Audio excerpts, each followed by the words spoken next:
Best बसच्या कुर्ला दुर्घटनेनंतर ST महामंडळाला जाग आली आहे। महाराष्ट्र राज्य मार्ग परिवहन महामंडळाचे अध्यक्ष भरत गोगावले यांनी आज तातडीची बैठक बोलावली आहे। आज दुपारी 4 वाजता बैठकीचं आयोजन आहे।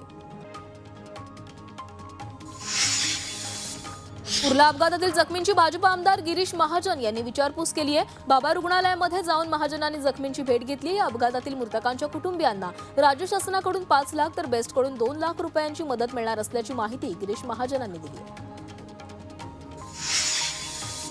बॅलेट पेपरवर निवडणुका घेण्याच्या मागणीसाठी काँग्रेस जनआंदोलन उभं करणार आहे। या जनआंदोलनाची सुरुवात मार्केटवाडीतून करण्यात येणार असल्याची घोषणा काँग्रेस प्रदेशाध्यक्ष नाना पटोले यांनी केली आहे। शरद पवारांवर गोपीचंद पडळकर आणि सदाभाऊ खोत यांनी जहरी टीका केली आहे। ईव्हीएम मध्ये घोळ करता येत नाही, त्यामुळे शरद पवारांकडून बॅलेट पेपरवर मतदान घेण्याची मागणी करण्यात येत असल्याचा आरोप पडळकरांनी केला। शरद पवारांवरील टीका ही निंदनीय आहे। मुख्यमंत्री फडणवीसांनी माफी मागावी अशी मागणी काँग्रेस प्रदेशाध्यक्ष नाना पटोले यांनी केली आहे। पडळकर आणि सदाभाऊ खोतांनी शरद पवारांना केलेल्या टीकेचा पटोलेंनी निषेध केला। बाळासाहेब थोरातांनी दिल्लीत शरद पवारांची भेट घेतली आहे। भेटीदरम्यान महाराष्ट्राचं राजकारण आणि आगामी दिशा यावर चर्चा झाल्याची माहिती बाळासाहेबांनी दिली आहे। तसंच ईव्हीएम संदर्भातही चर्चा झाल्याचं थोरातांनी म्हटलंय। ईव्हीएमच्या मुद्द्यावरून विरोधक आणि सत्ताधारी आमने सामने आलेत। ईव्हीएमवर शंका घेणं हा विरोधकांचा रडीचा डाव आहे अशी टीका भाजपचे माजी खासदार सुजय विखे पाटलांनी केली आहे। तर जनतेनं महायुतीला कौल दिला असून पुढील 5 वर्ष सर्वसामान्यांची कामे करणार असल्याची प्रतिक्रिया सुजय विखेंनी दिली आहे। सांगलीमध्ये काँग्रेसच्या वतीनं ईव्हीएम मशीन विरोधात आंदोलन करण्यात आलंय। ईव्हीएम हटाव देश बचाव असा नारा देत ईव्हीएम हटावसाठी स्वाक्षरी मोहीम सुरू करण्यात आली। काँग्रेसचे शहर जिल्हा अध्यक्ष पृथ्वीराज पाटील यांच्या नेतृत्वाखाली या स्वाक्षरी मोहिमेचा शुभारंभ झाला। जालन्यामध्ये लाडकी बहीण योजनेच्या निकषात बदल केल्यास आंदोलन करू असा इशारा काँग्रेसचे माजी आमदार कैलास गोरंट्याल यांनी दिलाय। निवडणुकीसाठी लाडकी बहीण योजना सुरू केली आणि सरकार येताच निकषात बदल करण्याच्या हालचाली सुरू झाल्याचा आरोपही त्यांनी केलाय। बांगलादेशात हिंदूंवरील अत्याचाराच्या विरोधात जालन्यात भव्य मोर्चा काढण्यात आलाय। शहरातील अंबड चौफुलीपासून जिल्हाधिकारी कार्यालयापर्यंत हा मोर्चा निघाला। त्यासोबतच भोकरदन, घनसावंगी, जाफराबादमध्ये बंद पाळून निषेध व्यक्त केला गेला।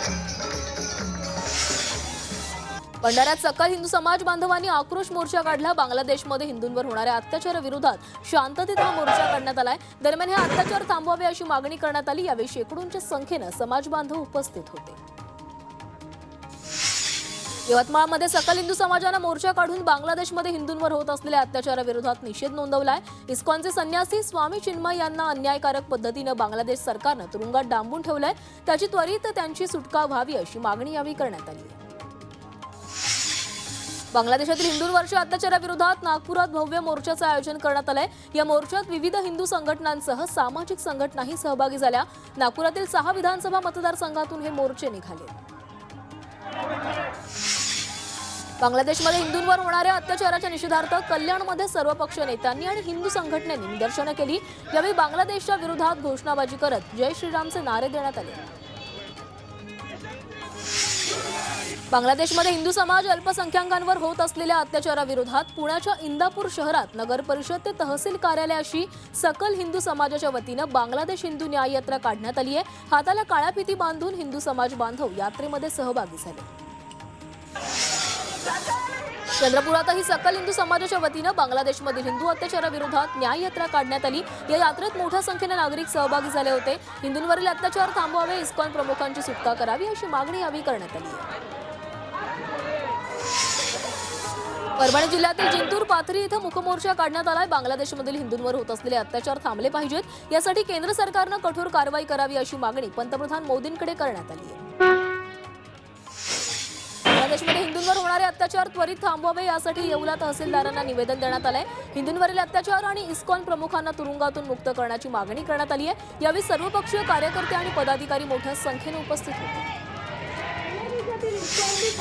बांगलादेशात हिंदूंवर होत असलेल्या अत्याचाराच्या विरोधात आज राज्यभर आंदोलन झालंय। अकोल्यातही हिंदू संघटनांनी जनआक्रोश मोर्चा काढला।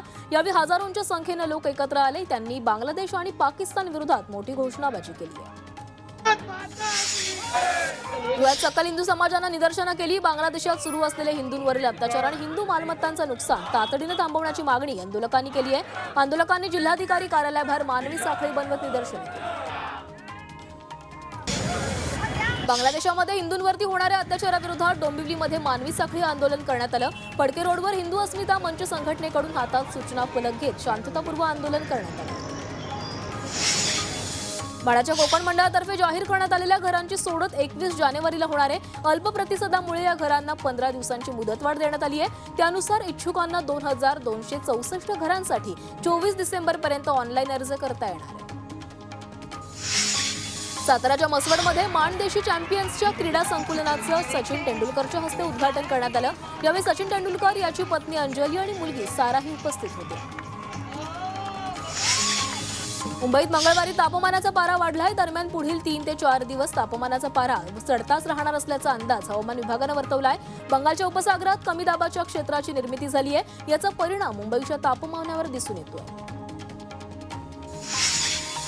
मुंबईत अस्वच्छता करणाऱ्यांवर क्लीनअप मार्शलनी कारवाईचा बडगा उगारलाय। गेल्या 8 महिन्यात त्यांनी तब्बल 3,41 लाखांचा दंड वसूल केलाय। मुंबई शहर आणि दोन्ही उपनगरात अस्वच्छता करणाऱ्यांविरोधात कारवाई करण्यासाठी क्लीनअप मार्शलची नेमणूक करण्यात आली आहे। महाराष्ट्र राज्य परीक्षा परिषदेकडून 5वी आणि 8वीच्या शिष्यवृत्ती परीक्षेसाठी मुदतवाढ देण्यात आली आहे। त्यानुसार 15 डिसेंबरपर्यंत नियमित शुल्कासह अर्ज भरता येणार आहेत। परीक्षा 9 फेब्रुवारी रोजी राज्यभरामध्ये एकाच दिवशी घेतली जाणार आहे। वांगणी बदलापूर राज्य महामार्गाची प्रचंड दुरवस्था झाली आहे। रस्त्यावर खड्ड्यांचं साम्राज्य पसरलं असून वाहन चालकांना धुळीतून प्रवास करावा लागतोय। ठेकेदाराच्या दिरंगाईमुळे रस्त्याची अक्षरशः चाळण झाली आहे। त्यामुळे या ठिकाणी अपघात होण्याची शक्यता नाकारता येत नाही। वाशिम आरोग्य कर्मचाऱ्यांनी मेंढपाळाच्या पालावर जाऊन महिलेची प्रसूती केली आहे। खडतर रस्ता असल्यानं वाहनानं दवाखान्यापर्यंत नेणं शक्य नव्हतं। त्यामुळे जिंजोरीत इथल्या प्राथमिक आरोग्य केंद्राच्या कर्मचाऱ्यांनी मेंढपाळाच्या पालावर जाऊन प्रसूती केली। त्यांच्या कार्याची दखल घेत आरोग्यमंत्र्यांनी त्यांचा सत्कार केलाय। पुणे मुंबई एक्सप्रेस वेवर धावत्या कंटेनरला आग लागल्याची घटना घडली आहे। खोपोलीजवळ फूडमॉल इथं ही घटना घडली आहे। या आगीत चालकाची केबिन जळून खाक झाली आहे। इंजिन तापल्यामुळे आग लागल्याची माहिती मिळाली। गोंदिया आमगाव रोडवरील हॉटेलवर कुबेर अँड बार रेस्टॉरंटच्या किचनला अचानक आग लागली। आग लागल्यानंतर हॉटेलमधील लोक बिल न भरताच निघून गेले। आगीत झालेल्या नुकसानीबरोबरच बिल न भरल्यानं हॉटेल मालकाचं मोठं नुकसान झालं। उल्हासनगरच्या कॅम्प 5 मधील अवैध डम्पिंग ग्राउंडला भीषण आग लागली। या आगीवर नियंत्रण मिळवताना एका अग्निशमन दलाच्या जवानाचा पाय भाजलाय। संबंधित कर्मचाऱ्यावर खासगी रुग्णालयात उपचार सुरू आहेत। धुळगावात रस्ता कडेला उभ्या असलेल्या कारनं अचानक पेट घेतला। MIDC परिसरात ही घटना घडली आहे। एका कंपनीबाहेर कार उभी असताना त्यातून धूर निघू लागला आणि बघता बघता आग वाढली। महापालिकेच्या अग्निशमन दलाने या आगीवर तासाभरात नियंत्रण मिळवलंय। आगीचं कारण अद्याप कळू शकलं नसलं तरी आगीमध्ये कार जळून खाक झाली आहे। कोकणात कृषी विद्यापीठाची लाखी बाग संकल्पना राबवण्यात आली आहे। या अंतर्गत बागायतदारांनी नारळाच्या बागेत जायफळ, लवंग, दालचिनी, तमालपत्र आणि काळी मिरी अशी मसाला पिकांची लागवड केली आहे। यातून 1 एकर जागेमध्ये लाखो रुपयांचं उत्पन्न मिळतंय। वर्ध्यात कपाशीवर मावा, चिकटा रोगाचा प्रादुर्भाव आणि बोंडअळीचा प्रादुर्भाव झालाय। अळीच्या प्रादुर्भावानं कपाशीची वाढ खुंटली आहे। त्यामुळे शेतकरी चांगल्याच संकटात सापडलाय। कपाशीवर आलेल्या रोगामुळे उत्पन्नात मोठी घट होण्याची शक्यता आहे। वाशिम जिल्ह्यात बदलत्या वातावरणाचा हळद पिकावर करपा रोग आणि किडींचा प्रादुर्भाव झालाय। यानं पिकांना मोठ्या प्रमाणात फटका बसलाय। त्यामुळे हळदीच्या उत्पादनात घट होणार असल्यानं शेतकऱ्यांची चिंता वाढली आहे। कृषी विभागानं पीक वाचवण्यासाठी मार्गदर्शन करण्याची मागणी शेतकरी करत आहेत। येवल्यातील तरुण मेकॅनिकल इंजिनियर असलेल्या शेतकऱ्यानं पारंपरिक शेतीला फाटा देत मशरूमची शेती केली आहे। 10,000 रुपयापेक्षाही कमी खर्चात अवघ्या 3 महिन्यात त्याचं उत्पादन सुरू झालंय। यातून त्याला चांगला नफा मिळायला देखील सुरुवात झाली आहे। बीडमध्ये सरपंच संतोष देशमुख यांच्या हत्येच्या निषेधार्थ सर्वपक्षीय नेते आणि कार्यकर्त्यांनी रास्ता रोको केलाय। केजच्या छत्रपती शिवाजी महाराज चौकामध्ये आंदोलन करण्यात आलंय। दरम्यान उपस्थित आंदोलनकर्त्यांनी जोरदार घोषणाबाजी केली आहे। सांगली जिल्ह्यातील अवैध धंदे बंद करावेत या मागणीसाठी मनसेच्या वतीनं सांगली जिल्हाधिकारी कार्यालयावर धडक मोर्चा काढण्यात आलाय। मनसेचे जिल्हा प्रमुख तानाजी सावंत यांच्या नेतृत्वाखाली विविध मागण्यांचं निवेदन देत कारवाई न केल्यास संबंधित अधिकाऱ्याच्या खुर्च्या तोडू असा इशारा देण्यात आला। अमरावती जिल्ह्यातील नमस्कारी गावच्या लोकांनी रास्ता रोको करून आंदोलन केलंय। तिवसा तालुक्यातील नमस्कारी गावात 90 लाखाच्या 3 किलोमीटर रस्त्याचं काम महिनाभरापासून सुरू आहे। पण हे काम निकृष्ट दर्जाचं असल्याचा आरोप ग्रामस्थांनी केलाय। त्याचा दर्जा सुधारावा अशी मागणी ग्रामस्थ करत आहेत।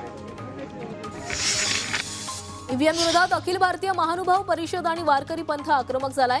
13 डिसेंबरला ईव्हीएम विरोधात मोर्चा काढणार असल्याचा इशारा त्यांनी दिलाय। ईव्हीएम हद्दपार करून बॅलेट पेपरवर मतदान घेण्याची मागणी या संघटनांनी केली आहे। आमदार दादा हुसेंनी आज मालेगावला महसूल महापालिका विभागातील अधिकाऱ्यांची आढावा बैठक घेतली। यावेळी त्यांनी विकास कामांची माहिती घेऊन अर्धवट असलेली सर्व कामं पूर्ण करण्याच्या सूचना दिल्या। मावळमधील कासरसाईमध्ये ऊस वाहून नेणारी ट्रॉली तळेगाव खिंडीत उलटल्याचं पाहायला मिळालं। चालकाचं नियंत्रण सुटल्यानं हा अपघात झालाय। त्यामुळे मुंबईकडून पुण्याकडे येणारी वाहतूक खोळंबली होती। यावेळी वाहनांच्या मोठ्या रांगा लागल्या होत्या।